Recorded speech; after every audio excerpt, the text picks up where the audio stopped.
Well, hi, all my friends. So, I hurt my wrist, and I won't be doing any music anytime soon. So, um, it's always something, you know. It's called arthritis, called old age. No. Anyway, I've got a calcified area on my wrist that I thought was a ganglion cyst or something.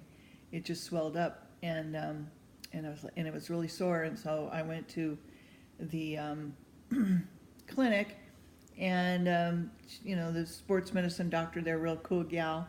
She was looking at it, and she's like, "No, this is calcification on the right on the bone there." So anyway, I'll have to have X-rays and see how bad it is later on. I just was so tired last night. I was in an hour-long traffic jam because of, hopefully these people are okay. There was like a 5-car pileup or something, or 5 people were involved in an accident. So I don't know if that meant 5 cars or what, but at least 5 people. And I was sitting one exit away from my exit to go home for an hour. It was just so frustrating, just right there. I'm like, oh. Anyway, finally got off and went to the doctor, and that's what's that. And I've got topical medicine. Another good thing is turmeric. Turmeric really helps with arthritis pain, and it makes you urinate too. But I guess that's getting rid of fluid in your body. But anyway, it's just really good. And a topical medicine that I don't have to take internally, so it doesn't damage my kidneys, that I could just put right on top of it. I think up to 4 times a day, but I'm doing it twice. So yeah, so that's what's going on with that. Anyway, I'm fine. It just one of those things that it's nothing serious, but it's what happens when you get older. Things come up and out of the blue, and you're like, what? Anyway, at least that's me. All right, so we finished on 180, and hang on just 1 second before I just want to make sure before I get started with this, that things are turned off. Yeah. Good thing I checked.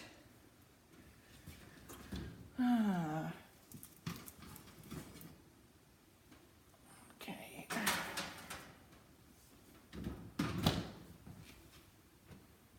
Anyway. Take a walk with me along in my living room. Okay, so,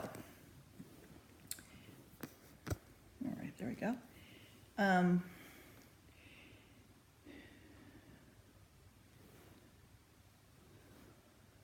Swedenborg is talking still about love and having a burning desire for revenge against our neighbor and long for their destruction. If we have this nature, we eventually love to be savage.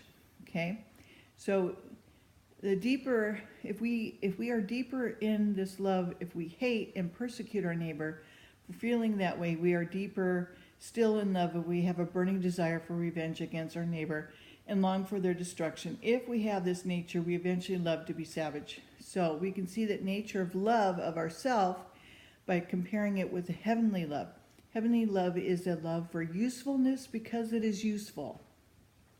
It's a love of the good things that we do for church, country, human society, people in our area, because there are good things to do. And however, if we, for our own sake, that we love usefulness and good action, we love them only as our drudges because they serve us. Therefore, if we love ourselves, we want church, country, human communities, people around us to serve us. We do not want to serve them. We place ourselves above them. We put them beneath ourselves. Furthermore, the more that we have a heavenly kind of love, we love actions that are useful, good, and are moved with heartfelt pleasure when we do them. The more we are led by the Lord, this heavenly kind of love is the kind of love the Lord has. It is a kind of love that comes from Him. The more we love ourselves, the more we are led by ourselves and the more self-centeredness. If loving ourselves more than God and loving the world more than heaven, it is loving ourselves more than God and loving the world more than heaven. So I have a situation where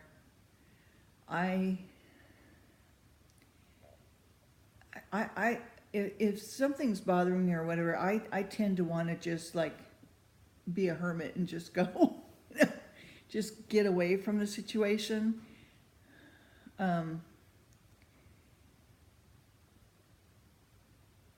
Especially if I don't see, a solution to it, or if I'm feeling hurt or something like that, or I tend to just isolate. And so to combat that, I'm trying to think, okay, if I'm already in heaven and I want to do heavenly things for people, do heavenly good, okay, even though that person, there's boundaries, there's, all these psychological things that we think about, there's, we don't want to enable people, we don't want to, however, if you think about the fact that that person literally cannot help what they're doing, okay? Because of, say, an addiction, for example, or because they are self-loving and they don't realize what they're doing. They're also being bombarded by outside forces, okay? So they're also a victim, okay? So if you can see that they literally cannot help it, because they're not aware of it, or certain things are turned off, and it's hard to reverse. It takes a while. Then maybe you can see them in a different light,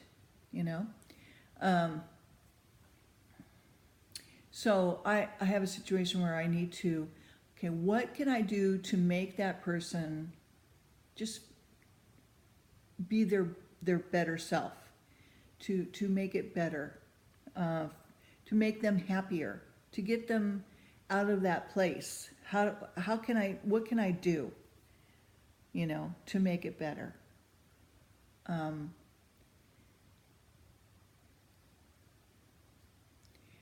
And it just could be a simple thing as just saying, I love you, or something that they would enjoy, I care about you, kind of a thing, or or just it. There's a myriad of situations, so you have to marinate in it, think about it. What would you do to make that person happier than they are at that moment, even though you feel like crap and they just insulted you and made you feel like a victim and just yelled at you and or made faces, or or made you feel bad, what could you do to change that, to make it better for them? So anyway, that's just a thought, and something I need to do too. So okay, so the nature of love for ourselves is that the more the reins are let out, that is, the more external constraints are removed, which are the fear of law, its penalties, and fear of losing reputation, respect, advantage, position in life. The other thing too is that if you're an addict or you're unable to realize what consequences are, then you can't remember the So like, if I was speeding, I got pulled over, I got a ticket. Now I'm going to lose my insurance.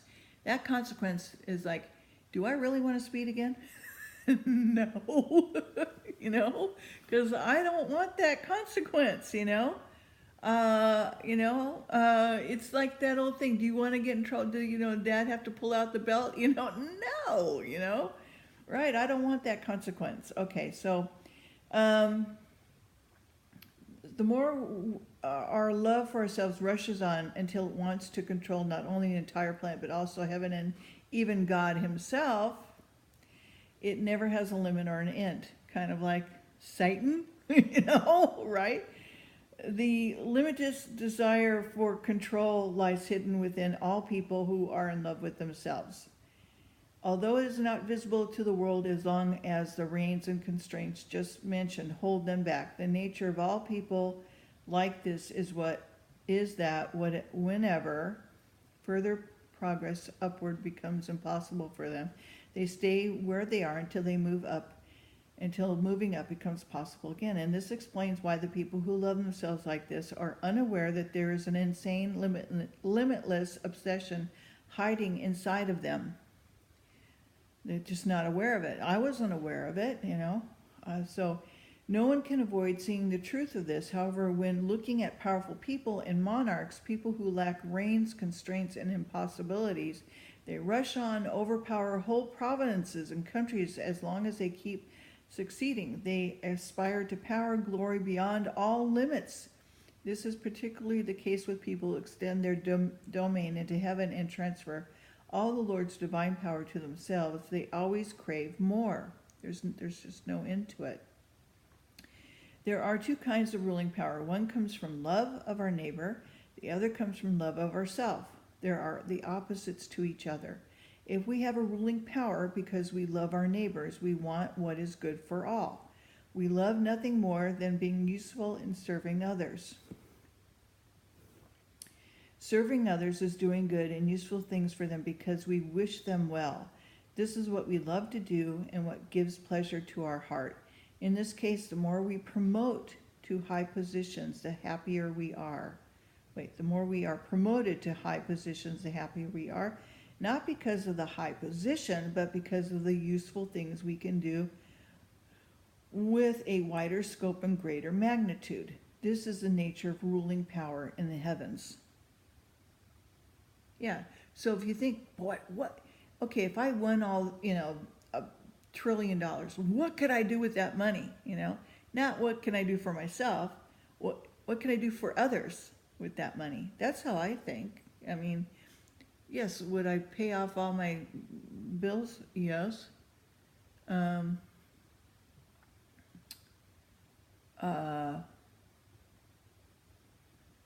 But I would much rather see other people happy,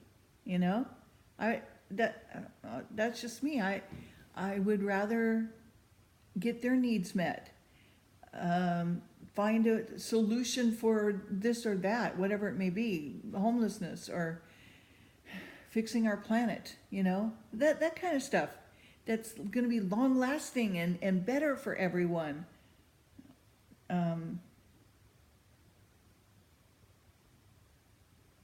Okay.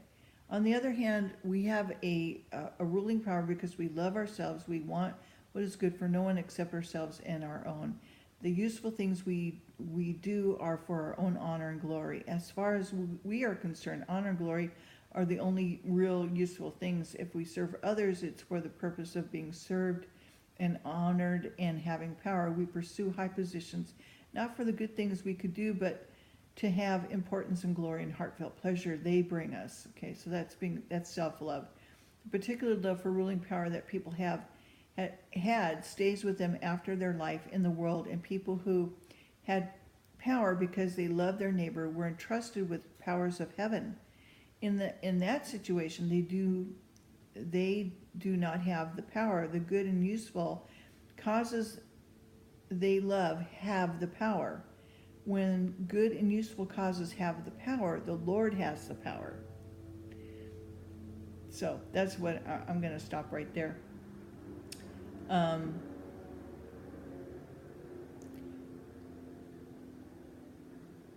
Right. Okay. So we'll continue with that. Anyway, I hope that you have a blessed day. I hope this message helps you in some way. And if it does, leave me a thumbs up, like, and subscribe only if you like it. Okay. Bye-bye.